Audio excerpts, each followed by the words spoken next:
जुडे में मुबैना पुलिस तशद्दुद में मरणीं थियल नौजवान जे वारसन पारां एहतजाजी मुज़ाहिरो कयो वियो। जुडे वेझो ॻोठ सलेमान लिगारी जे रहवासियनि अलाडितो लिगारी, पीरबख्श, कासिम लगारी ऐं ॿियनि पारां नौजवान ते पुलिस तशद्दुद खिलाफ़ मीडिया सेंटर झुडो पहुची एहतजाजी मुज़ाहिरो कयो। उन मौके ते एहतियात कंदड़नि मीडिया सां ॻाल्हाईंदे इल्ज़ाम हयो त झुडो थाणे जे एएसआई इमदाद आराई बाअसर जी चुर्च ते पोरियत रोशन अली लगारीअ खे ॻोठ मां खंभे अणॼातल हंधि खणी वञी तशद्दुद बाद फिटो करे वियो आहे, जेको नाज़ुक हालत में इलाज हेठि आहे। साईं एएसआई इमदाद रात जो मुझे भाउ खे खणी वियो।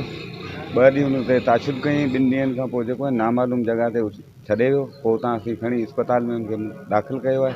उनजी हालत नाज़ुक आहे। एसपी डीआईजी सिंध खे अपील कई वञे त असांजी जेको आहे हेल्प कई वञे। असीं ग़रीब आहियूं, मिस्कीन। जो असांजो नौजवान छोकिरो पुलिस जेको 315 ते मां खंभे खणी वई ऐं जेको एएसआई इमदाद हुन ते वेशाणो तशद्दुद कयो ऐं 3 ॾींहंनि खां पोइ उनखे रोड ते उछलाए विया, जेके खणी असां अस्पताल में दाख़िल कयो आहे।